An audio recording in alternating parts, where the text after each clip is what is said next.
With most of our activities going virtual these days, understanding social media and how to use it for maximum benefit is more important than ever. On this episode, we are very fortunate to have Andrew Jenkins to talk to us about this. Andrew has provided social media strategy and social selling services to numerous mid to large enterprises. And he is currently teaching social media strategies at the University of Toronto's School of Continuing Studies. So let's dig in now and learn more from Andrew. Hi, Andrew. Welcome to The Dig. Great to be with you. Thanks for having me. Yeah.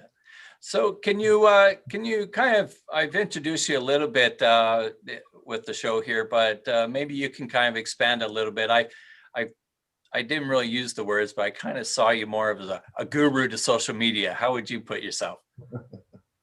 I'd like to say that I'm a learned practitioner. Constantly learning, so I can't say that I've ever achieved guru status, but thank you for the compliment. I have been working in the online space for the last 25 years. Started out as an entrepreneur selling menswear on the internet in 1995, BG, before Google, and then started working the different startups during the dot-com period. And then for the last 12 years, I've been working in the social media space. Okay, wow. So you definitely have, you're probably one of the veterans in this space. One of the first 200,000 members on LinkedIn, have been on Twitter for 12 years. So yeah, I've seen the space evolve dramatically over the last decade plus. Right. So, with the pandemic, we've all been kind of thrusted. If we weren't into the world of virtual platforms, we certainly are now. Can you briefly kind of speak to each, the main social media channels or platforms that you think companies should be on? Sure. Well, Facebook and YouTube are the top two sites for time spent online. And even if you would consider yourself to be a B2B organization, I don't think you should ignore Facebook in terms of its reach and the size of the audience that you have there potentially. LinkedIn, 700 million members globally, but only a small percentage, 3 million plus active members on a monthly basis are sharing content. So huge delta between the number of members and the number of members that are active. So if you're one of those active members or your company page is active, that means your visibility is going to be that much greater. So to keep that in mind, I'm not here to say don't be active on LinkedIn because of that big delta, but you should be active. And I've even, as you mentioned, with the rise of the pandemic, I've seen a rise in activity on LinkedIn, especially because anyone who's in business development or sales can't have those face-to-face meetings anymore. Can't have those, networking coffees or the lunches or whatever. And so we're having these kind of digital exchanges like we're having now. Twitter, every time there's a vibrant news cycle, like an election, Twitter comes to life and is very, very vibrant. Yes, there can be some polarizing content and so on, but in the mining industry, it is tends to be the default channel for news dissemination. So it should be one of your marketing pillars. And then what's on the rise is Instagram.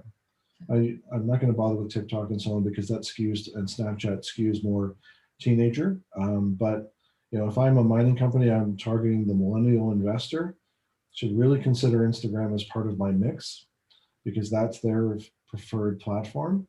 But as much as it's got high engagement and a very sticky audience, it's not the greatest referrer of traffic. So it also is a burden because you have to have visual content on that platform.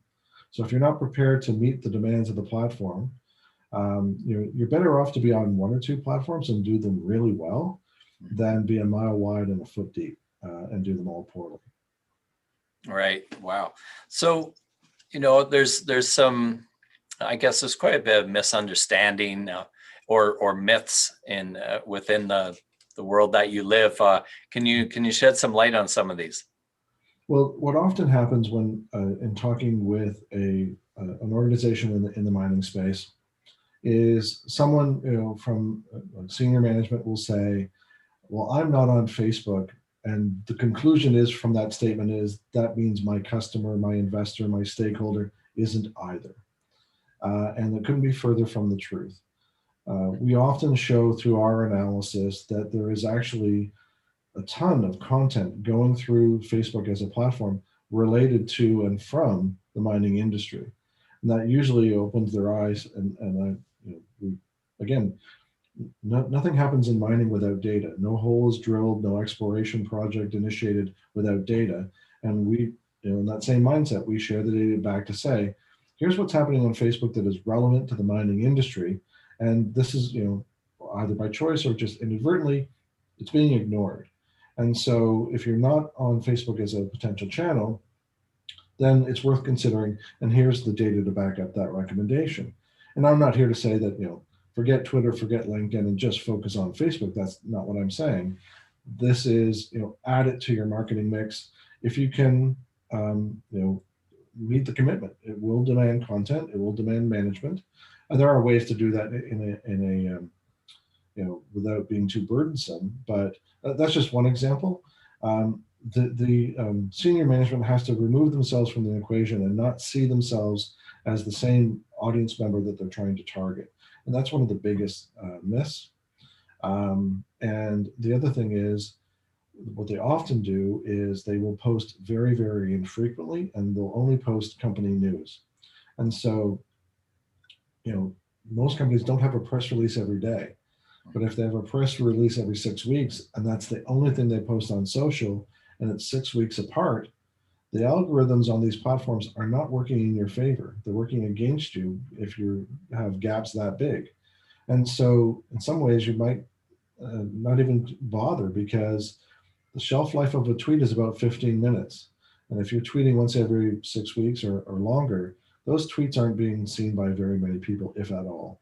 So it's not just sharing news about your own organization, but can you augment that with third-party industry content to keep your channels active and vibrant, so that when you do have company news, the audience that you've built and have kept maintained engagement with will have a greater likelihood of seeing your content, seeing your news. Right. Those are good, sage advice, if you will. A big part of a lot of the viewers here are, small, medium-sized enterprises. And with that comes wearing many hats, or you're struggling with resources and stuff. And so that usually translates into dollars. How do you, what kind of advice would you have for companies like that they understand that they need to be on this thing, and to your point, frequency and stuff? What can they do that might fit within their budget?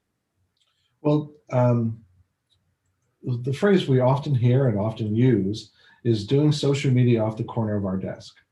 Many of these small businesses, their core focus is not social media, and I understand and fully respect that.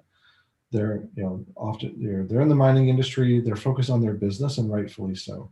And this idea of like, oh, I've got to put stakeholder management, investor relations, et cetera, aside and focus on, I got to get this tweet out. I understand it's not necessarily the priority. But having said that, it is a means, especially during the pandemic, where I can't have an investor luncheon. I can't do a roadshow to institutional investors, et cetera. So I've got to rely on the digital channels that are available to me. And is there a way that even if I'm doing it off the corner of my desk, can I make it manageable? Now, I don't want to sound self-serving, but you can outsource it to organizations like ours that can take off that burden from you and give it the consistency and frequency that social media requires. But if you do want to take it on yourself, there are tools like Buffer or Hootsuite that make it possible for you to manage the different social channels you're on, to curate and schedule content. Something as simple as on LinkedIn, following a hashtag like #mining, #mining industry, to see what content's being shared by others on that channel. And is that content that you can then reshare? Follow the similar hashtags on Twitter. Again, not only to be being mindful of what's going on in the industry, what your competitors are sharing potentially, but also to discover content that you can, that has already got proven engagement that you can share again, to your audience. And it's not, it's to help you build your reputation as a trusted thought leader, trusted source of industry information, and as well, prepare your audience for when you do have the company news that you want to have greater visibility with. Right, and you've used, I mean, some mining company analogies and stuff, but you do have some clients, or I've had some clients that were industrial suppliers as well. Am I correct? Before my time at Red Cloud, yes. Right, exactly. So it's still applicable. Yeah, I mean, my advice is not specific to the mining industry. It's agnostic. Like, if you are a small business and you are time constrained, budget constrained, these principles of using tools like Buffer or Hootsuite, following hashtags, those principles apply no matter the size of your business. Right. Okay, that totally makes sense. Another kind of challenge that we see or we hear about from some of our members and viewers is it's tied to a lot of these are international companies, and so they have, say, a sales or marketing group that is, remote. And once you get off of North America, you start to realize how privileged we are in terms of bandwidth and infrastructure. What can you suggest for companies like that are dealing with, individuals are struggling with the technology? They just don't have the platform strength or bandwidth. Well, they may not have the infrastructure, but if they have one of these, this goes a long way. There are tools to even manage multiple corporate channels from here. Again, you can follow hashtags and so on, and reschedule it back to the various channels. So constraints breeds innovation. So a lot of some of the developing regions in the world may not have, I'll call it, laid cable and internet connectivity, but they do have wireless infrastructure. So there are ways to get around that. There are ways like to if you're on a project site, for example, and we actually ask this of many of our clients, is you're on site related to a particular project, capture as much content as you can, bring it back to headquarters or bring it back to the where there is greater connectivity, and then upload it, and then you can manage it from there, so that there might be intervals between those times when you're on the project site or you're in a region where there's poor connectivity. Capture as much content as you can, and then bring it back, and now I can dole it out until the next time you're making that regional visit, and that will fill some of the gaps as well. Right. So how about in the context of reaching out on having a face-to-face? Say we have the luxury of being able to have this this platform and to have this engagement online. But again, some have struggled with this kind of, even having this kind of platform or engagement. What do you suggest for people that want to still get their face to somebody more so than ever now, because getting on site or traveling is so challenging right now? Well, right now you and I are doing this in real time, but now there's the rise of solutions like, even Twitter now is testing sending audio tweets. So I will leave a recording embedded in my tweet as opposed to an image or a video clip. There are new technologies like Dub or Loom that enable me to record a screen cast, that enable me to do just myself on camera recording myself, and send either a link or the embedded thumbnail of the video through a LinkedIn message or a tweet or an email. And suddenly, where you and I are real time now, I can still have a face-to-face with you, but asynchronous. If I want to introduce myself, I introduce the company I represent, send you some news about the company or whatever, I can send it with a short video clip, or send it as a link that sends you to a video to watch a longer message.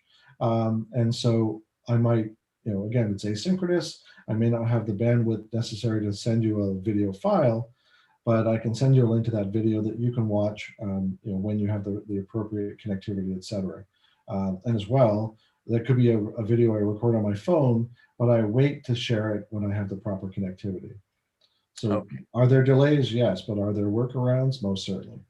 Right, right. Interesting, interesting. So are there any other kind of pearls of wisdom you could suggest to our audience here in terms of social media? Sure. I should have mentioned when we were talking about what small businesses or smaller organizations can do to manage and to dip their toe into social media and maintain some degree of control. I should add that when you use the likes of a Buffer or a Hootsuite or any social media management solution to help schedule things in advance, and whether it's an asynchronous message like I was just describing and so on, you want to make sure that automation can help you manage it and scale it. And you can, schedule everything on a Monday morning and it takes care of your social posts for the week. Great. However, don't put it on autopilot. And what I mean by that is you want to make sure that you're cognizant of what's happening in the media and what you're sharing in social. So some years ago, before my time at Red Cloud, I was working with an organization that given that it's a rather timely reference, we recommended that on the morning of Remembrance Day, if not for the whole day, don't post anything on social or don't be marketing on social media on that day, to be respectful. They completely agreed. They were a branding agency, completely agreed. But someone didn't tell someone else in the office outside of the circle that we were communicating with. And at 10 or after 11 on the morning of Remembrance Day, they put a job posting out on their social media channels. Now, thankfully, it was 10 minutes after the 11th hour of the 11th day of the 11th month, and nothing happened. But that's just an example where that post was pre-scheduled about a job posting, and that when juxtaposed with the importance and reverence that goes with Remembrance Day, could have made them look really, really bad if it weren't for that 10-minute buffer. So that's just an example where being more mindful of is something we as a company have shared in social, when in juxtaposition with what's in the media, makes us look tone deaf, insensitive. Those tend to be the kinds of examples that end up in the media where it was just a human error, but in that particular moment looks really, really bad or poorly reflects on the company. So all that to say, when you ask about just be mindful, make sure if there's something happening in the media, remember, think back to what do we have in our queue of social posts, and is there anything that we need to be mindful? Should I turn it off for the day if there's something happening? I don't need to market when people are in a totally different frame of mind. Maybe there's a natural disaster or something in the news where everyone's attention is diverted to that. Let me turn things off and just wait out the storm, and probably be better served for doing so. Right. Well, those are very, very, very good points. And I know you've got lots that you could share about this, and I'm sure we'll have to have you on and we can do a deeper dive on some of these topics. But I believe you also are looking to create your own series of videos. Is that correct? Or there's will be a YouTube channel and a podcast coming up as well. Oh, okay. So we'll have to Stay tuned. Stay tuned. Well, Andrew, it's been a real pleasure to have you on. I really appreciate the information you've given us. It's definitely food for thought. I think it speaks to the need for companies of figuring out how to do this, because if the pandemic did make it more important than ever, it's something that is more important as we move forward in the world. And I don't think it's going away. It's only getting stronger. So again, thank you very much for being on the Dig. My pleasure. Thanks for having me. With the pandemic happening, we traditionally had our annual forum at the end of November. That's not going to happen this year. So like many events, we're going virtual. And I'm really excited that we're going to now introduce the MSTA Canada Virtual Speaking Series. And we have Stephanie Alvarez here to share some important information about that. Hi, Steph. Hi, Ryan. I'm very excited about this new event, the Speaking Series, a new decade of opportunity, Ryan. So who's going to be speaking on this event? Oh, we have a great pool of mining companies who will be speaking. Just to mention some right now, we have Nexa Resources from Brazil. I also have Anglo Gold Ashanti, B2 Gold, Gran Colombia, and Continental Gold, all with operations in Colombia. And we have a big surprise coming from Ecuador. We have London Mining and Adventures Mining.